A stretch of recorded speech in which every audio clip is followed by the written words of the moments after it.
To rejoin C32 ला rejoin करूंगे. Yes, friends. Today we will now start with understanding the second part of the chapter, which is called as dishonor of a bill. हमने सीखा था definition that honor of a bill मतलब when the drawee makes the payment of the bill on the due date, then it is called as honor of a bill. So what will be dishonor of a bill in very simple words? When the drawee of the bill does not make the payment of bill on the due date, it is called as dishonor of a bill.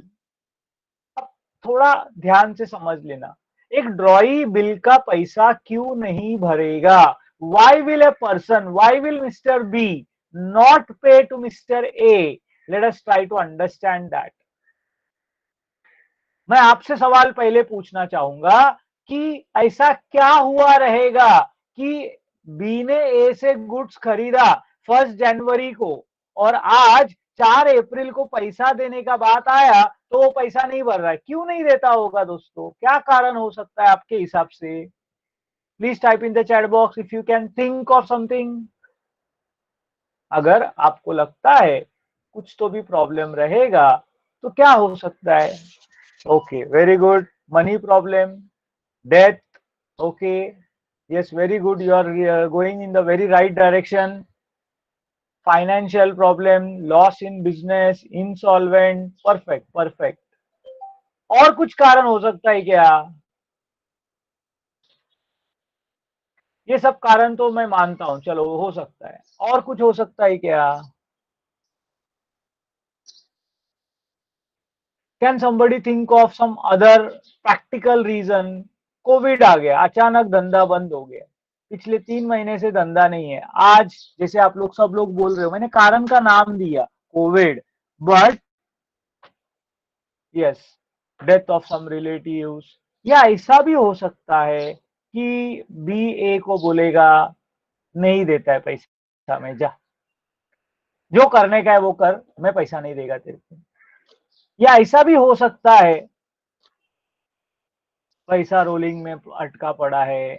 या मैं जैसा बता रहा हूं कि B उस दिन पैसा मांगने को आया, उस दिन आके बोलेगा कि तूने जो मेरे को गुड्स दिया था वो क्वालिटी बरोबर नहीं था, मेरे को उसका क्वालिटी अच्छा नहीं लगा, इसीलिए मैं तेरे को पैसा, मतलब कारण भी कभी कभी जानबूझ के भी पैसा नहीं देगा. ऐसा भी मार्केट में देखा गया है. कारण क्या है? जेन्युइनली बोल रहा है बी या मजबूरी में बोल रहा है बी, पता नहीं.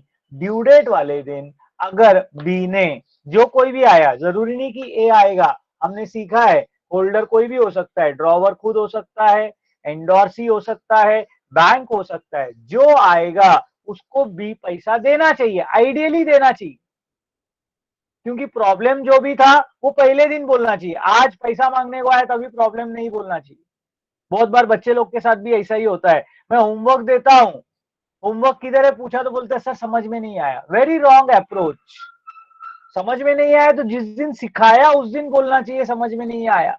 होमवर्क वाले दिन समझ में नहीं आया बोला मतलब कारण दे रहा है वो, और कुछ भी बात नहीं. So my dear friends, you have to understand one thing, that this is very very important. You must know this कि पैसा नहीं दिया तो जो कुछ भी, जो कोई भी ड्रॉवर के पास आएगा उसको प्रॉब्लम फेस करना पड़ेगा. Let us try to understand the sequence once again my dear friends. क्या क्या होता है हम लोग एक एक बात समझने की कोशिश करते हैं. हमारे लिए दो पार्टी है, ए और बी. शुरुआत से वापस स्टार्ट होगा, सब कुछ स्टार्ट होगा मेरे दोस्तों.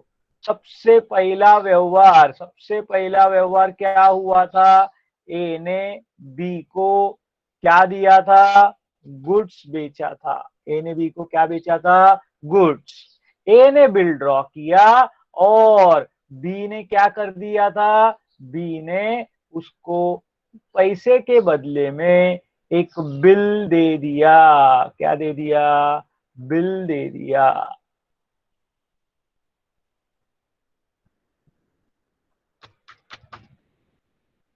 So what happened? B gave a bill. अब ये बिल मिलने के बाद ए वो बिल का क्या करता है उसके ऊपर निर्भर करता है कि आगे का ट्रीटमेंट क्या क्या होने वाला है। ए, या तो वो बिल खुद के पास रख सकता है, या तो वो बिल जो है वो सी को एंडोर्स कर सकता है, या तो फिर वो बैंक में जाके डिस्काउंट करा सकता है, या इवन बैंक में जाके डिपॉजिट करा सकता है। तो there are 4 options that A can do along with the bill. What are the 4 options? We have already learnt about it. We will be going through that once again.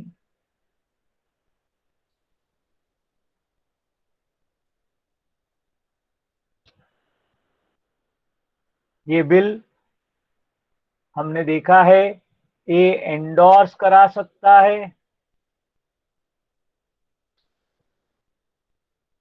वही bill को a discount करा सकता है, या वही bill को a discount करा सकता है। कुछ भी जो चाहे ए को जरूरत के हिसाब से वो डिसाइड कर सकता है मेरे दोस्तों।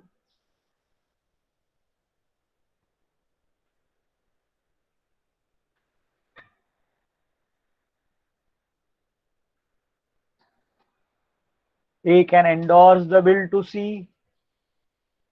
A can discount the bill, और A में deposit the bill. Due date वाले दिन जिस व्यक्ति के पास बिल होगा वो बैंक बी के पास जाएगा पैसा मांगने को। हमने देखा है जो कुछ भी जाए दैट इज फाइन, हूएवर गोस। सी खुद जा सकता है, या तो डिस्काउंट किया तो हमने जाना है बैंक जाएगा, और अगर डिपॉजिट हुआ है तो बैंक जाएगा ए के बदले में पैसा मांगने को। Possibilities are there. Now what will happen, अगर बी ने वो पैसा दे दिया तो प्रॉब्लम नहीं था। Let us take the first case कि अगर बिल एंडोर्स हुआ है। क्या हुआ है बिल मेरे दोस्तों? एंडोर्स हुआ है। अगर बिल एंडोर्स होता है तो याद रखना ए ने वो बिल किसको दिया है? सी को। सब लोग ध्यान से देख लेना मैं क्या बता रहा हूं। ए ने वो बिल किसको दिया है? सी को दिया हुआ है। अब सी गया बी के पास पैसा मांगने को। सी गया किसके पास? बी के पास पैसा मांगने को। अगर बी ने पैसा नहीं दिया, मेरी बात ध्यान से सुनना दोस्तों, अभी तुमको जवाब देने का वक्त आया। अगर सी बी ने सी को पैसा नहीं दिया, क्या सी वहां पर खड़े रहकर बी से झगड़ा करेगा क्या? मेरा सवाल बरोबर से समझना। अगर बी ने सी को पैसा नहीं दिया तो क्या सी वहां पर खड़े रह के झगड़ा करेगा क्या? पैसा बोलेगा तूने पैसा देने का देने का देने का है, व्यापारी आदमी है। अच्छा, दूसरा एक बहुत महत्वपूर्ण चीज आप लोग समझ लो कि हो सकता है कि बी और सी एक दूसरे को जानते ही नहीं है। याद रखना, सी को वो बिल दिया किसने था? ए ने दिया था। तो अगर बी पैसा देने से कुछ भी आनाकानी करता है, बी बोलता है कि जा, मैं तो तेरे को पहचानता नहीं, तू किस, तेरे को बिल किसने दिया? ए ने, जा ए को भेज, मैं उससे बात कर लेगा। तो सी वापस आएगा, वापस आएगा मेरे दोस्तों। किसके पास वापस आएगा? ए के पास। किसके पास आएगा वापस? ए के पास। सोचो, सेम डिस्काउंटिंग में बैंक गया, बी ने पैसा नहीं दिया तो बैंक बी से कुछ नहीं बोलेगा। बैंक किसको पहचानता है? ए को। डिपॉजिटिंग केस में तो बैंक का ही नहीं, वो आके सीधा ए को बोलेगा भाई साहब बी ने पैसा दिया नहीं। सिंपल सा बात होने वाला है।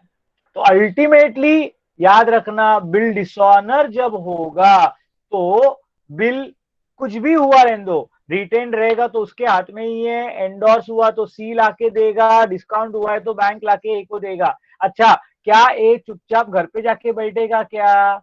नहीं, ए जाएगा बी के साथ वापस बात करने को कि बाबा तेरे को मैंने 3 महीने पहले दिया था, क्या हो गया, जो रहेगा अपन उसको सॉल्व करते हैं। बैठ जरा, प्रॉब्लम क्या है तेरा बता, मैं तेरे को जानता हूं, तू ऐसा आदमी नहीं है, अपन सॉल्व करते हैं। लेकिन मेरे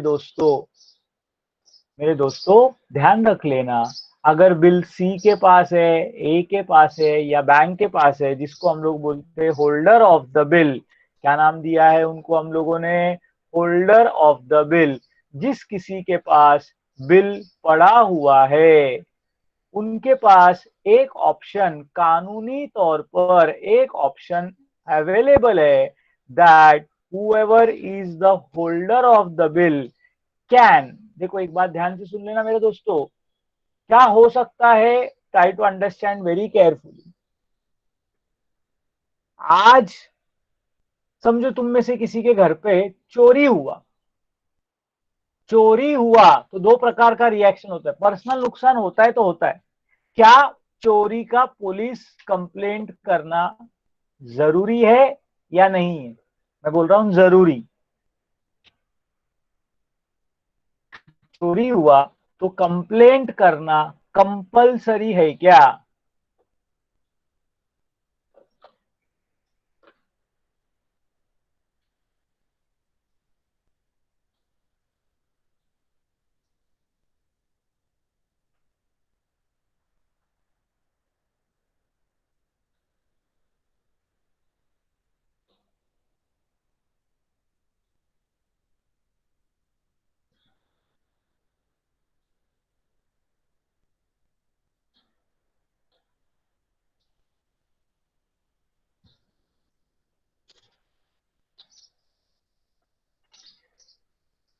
हाँ, कौशिक पाटकर ने सही जवाब दिया है। जरूरी नहीं है, कंपलसरी नहीं है मेरे दोस्तों। मेरा सवाल आप लोग को समझा नहीं शायद, मैंने पूछा कंपलसरी है क्या, तो वो कंपलसरी नहीं है। लेकिन लेकिन कंप्लेंट करोगे तो अच्छा है। बातें समझने की कोशिश करो, कंपलसरी नहीं है, लेकिन करके रखते हो तो ज्यादा अच्छा है। तो there are few people who are telling no and they are the correct answers. Dhruv ने बोला है, सुमित ने बोला है, कौशिक ने बोला है, यू ऑल आर करेक्ट। मैं वापस मेरे शब्दों को रिपीट करता हूं, कंपल्शन नहीं है। मेरा नुकसान हो गया, मेरा नुकसान हो गया, मेरे को नहीं बताने का क्या चोरी हो गई, किस कौन क्या जबरदस्ती नहीं कर सकता। याद रखना, पुलिस स्टेशन में कंप्लेंट देने के लिए तुमको स्व इच्छा जाना पड़ेगा। अगर तुमने कंप्लेंट नहीं दिया तो सामने वाले के ऊपर कभी कोई केस नहीं बनेगा। ये देश का अपना कानून है मेरे दोस्तों, मालूम होना चाहिए, इसलिए मैं बता के रख रहा हूँ।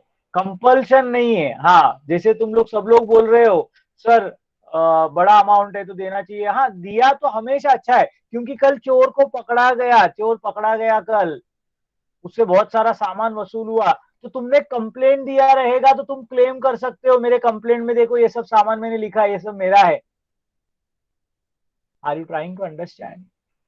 तो ए और बी जो है, बहुत अच्छे गहरे दोस्त लोग हो सकते हैं, बहुत बार सामान खरीदना बेचना हो सकता है, और एक आधा बार बी ने कम समझो पैसा नहीं दिया, तो ए उसको समझ लेगा कि मेरा दोस्त है। लेकिन अगर बी एकदम नया व्यक्ति है, ये पहली बार उसके साथ व्यवहार कर रहा है, और अगर बी उसका पैसा डुबा देता है, तो ऐसे टाइम पर ए, सी या बैंक, जिसको हम लोग बोलते हैं होल्डर ऑफ द बिल, वो लोग गवर्नमेंट का सहारा ले सकते हैं। They can lodge a complaint, lodging a complaint means giving a complaint with somebody called as notary public. Now, who is a notary public? You have to understand that very carefully now. जो answer उसका आता है, ये अपने को one line answer में theory बढ़ते जा रहा है। So friends, notary public is a government officer who is appointed to record the facts and reasons for dishonor of a bill. So I repeat, who is a notary public? So definition says notary public is a government officer who is appointed to record the facts and reasons for dishonor of a bill. अगर bill dishonour हुआ तो आप इस व्यक्ति के पास जाकर अपना complaint लिखा सकते हो। फिर अगला सवाल आता है, क्या ये काम नोटरी पब्लिक फुकट में करेगा क्या? तो आप लोग सबको ये चीज मालूम है, क्या कोई गवर्नमेंट का काम फुकट में होता है क्या? जवाब है नहीं, वो इसके लिए कुछ पैसा लेता है। वो उसके लिए कुछ क्या लेता है? पैसा लेता है।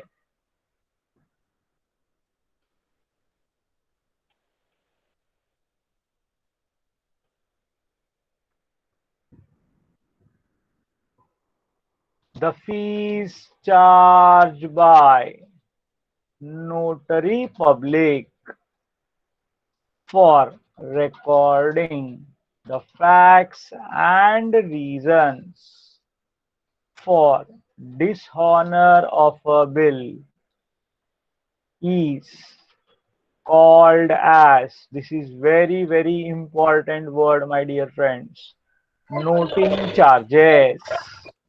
What is it called as? Noting charges. So what are noting charges? Definition आया तो आपका जवाब क्या रहने वाला है? The fees charged by notary public for recording the facts and reasons for dishonor of a bill is called as noting charges. मेरे सवाल अभी मेरे को ना बहुत संभाल के जवाब देना, गड़बड़ मत करो मेरे दोस्तों। फिर से समझ लो, बिल जिसके पास है, बिल जिस किसी के पास है, it can be mister A, it can be mister C, it can be bank. Bill जिसके पास है वो जाएगा, किसके पास जाएगा? नोटरी पब्लिक के पास। कंप्लेंट लिखाएगा कि अभी नोटरी पब्लिक के पास एक रजिस्टर होता है, उसमें वो कंप्लेंट लिखता है कि ड्रॉई कौन था, डेट ऑफ बिल क्या था, ड्यू डेट क्या था, क्या कारण बोला, पैसा क्यों नहीं दिया, ये सब स्टोरी बताएगा। तो नोटरी पब्लिक इसके लिए जो फीस चार्ज करता है उसको हम लोग ने नाम दिया, हमने बोला तो कानून ने नाम दिया है नोटिंग चार्जेस।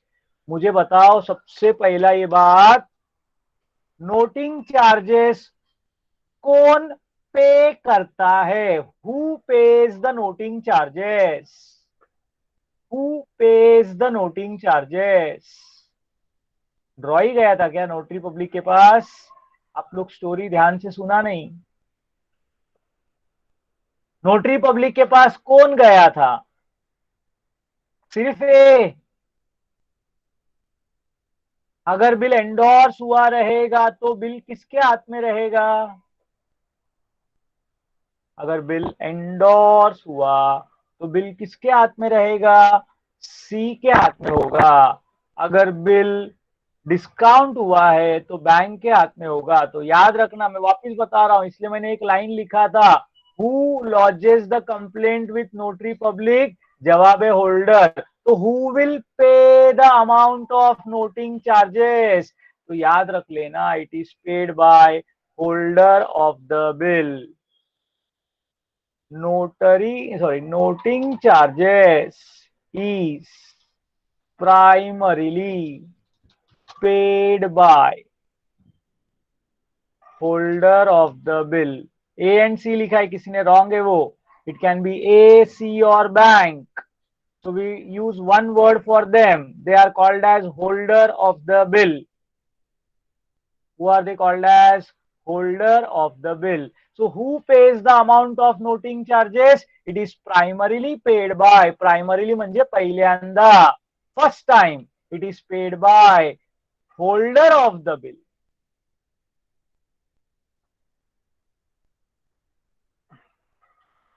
सब लोग ध्यान से सुनना मेरी बात आगे का भी। Yes, now you are on the right track. इसलिए स्टोरी समझना जरूरी है मेरे दोस्तों। इधर मैंने इसलिए लिखा holder of the bill lodges a complaint with notary public. मैंने ये नहीं लिखा कि ए, जिस किसी के पास बिल है, जिस जो वो बिल का मालिक है वो जाके कंप्लेंट करेगा। अब अगर ए ने नोटिंग चार्जेस भरा, अच्छा ये खर्चा, ए समझो 10,000 रुपए का बिल था, लेट अस से the bill was 10,000 and noting charges हुआ 200, नोटिंग चार्जेस हुआ 200। अब जब ए बी से पैसा मांगेगा, ए जब बी से पैसा मांगेगा, कितना रुपया मांगेगा? सिर्फ 10,000 मांगेगा कि 10,200 रुपया मांगेगा मेरे दोस्तों? सब लोग मानते हो ये बात कि पैसा मांगते वक्त ए उसमें चार्जेस ऐड करके मांगेगा? लेट अस से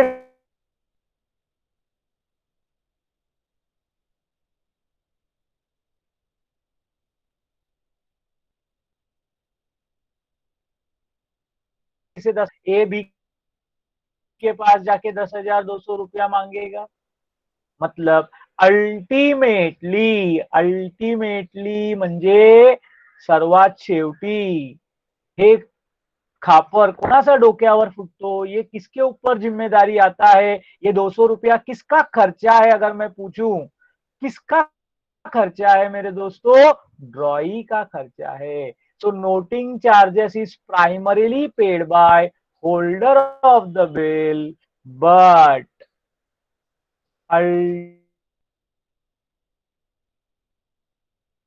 recovered from the drawee of the bill.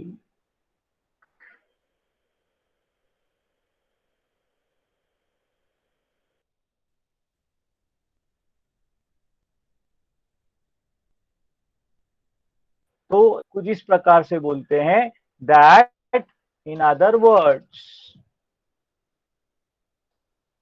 in other words, noting charges are paid by holder of the bill, but it is borne, B-O-R-N-E, borne by drawee of the bill. Borne is a past tense। अब ये थोड़ा English में मैं जा रहा हूं। ये जो शब्द है बोन, B-O-R-N-E, ये बोन शब्द जो है it is past tense of the word bear. Bear म्हणजे सहन करणे। Who will bear the responsibility, मतलब कौन ये जिम्मेदारी लेने वाला है? वैसा बेर वर्ड का पास्ट टेंस आता है। तो क्या बोला मैंने? Noting charges are paid by holder of the bill, but it is borne by the drawee of the bill. I will give you one example to understand this word borne. 12th standard का आप लोगों का let us से 12वीं का fees 10,000 रुपया है। तो 10,000 रुपया आप, क्लासेस अगर रेगुलर ऑफलाइन मोड में चालू होता था तो आप आके ऑफिस में फीस भरते थे, आप आके ऑफिस में फीस भरते थे। लेकिन ये फीस एक्चुअली भरते आपके पेरेंट्स है। तो it is paid by you but borne by your parents. It is paid by you but borne by your parents. Bone, ये शब्द का मीनिंग क्लियर हुआ क्या? Please type in the chat box, did you understand the meaning of the word bone?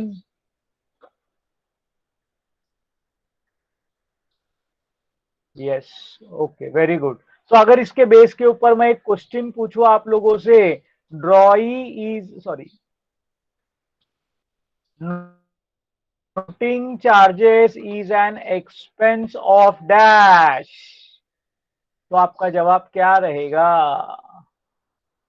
अगर मैं बोलूं noting charges is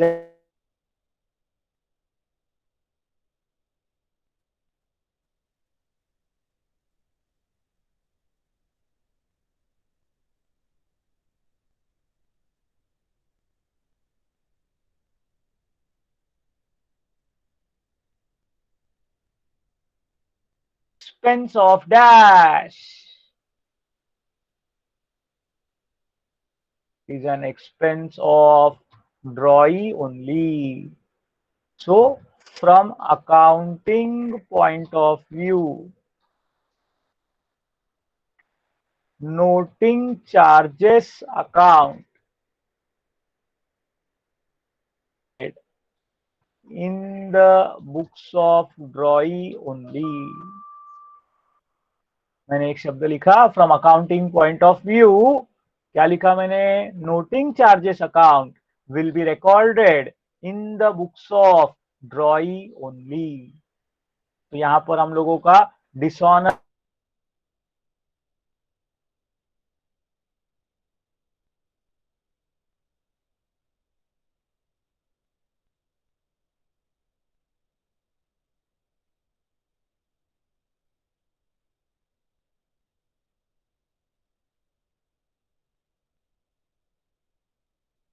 वाले दिन भी होल्डर है वो जाके नोटरी पब्लिक के पास अपना कंप्लेंट लिखा सकता है। नोटरी पब्लिक कौन है? So notary public is a government officer who is appointed to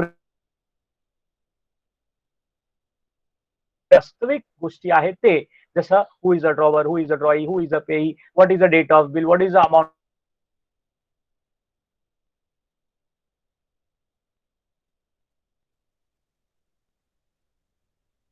and काय सांगितलं का पैसे नाही देणार, हमने पहले उसके बारे में डिस्कस किया था।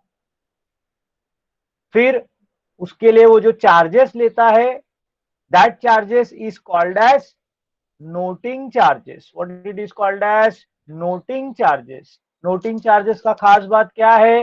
Noting charges is primarily paid by holder of the bill. जो नोटरी पब्लिक के पास जाता है वो भरता है, but ultimately it is recovered from the drawee of the bill. So in other words, noting charges are paid by the holder but borne by the drawee of the bill. So noting charges is an expense of drawee only, and हमारे accounts में book keeping में याद रखने का, noting charges account ये सिर्फ और सिर्फ ड्रॉई के बुक्स में आएगा। ये दो पर्टिकुलर जो स्लाइड्स है आज मैं अपने ग्रुप में डाल दूंगा, you can write it down in your notebook.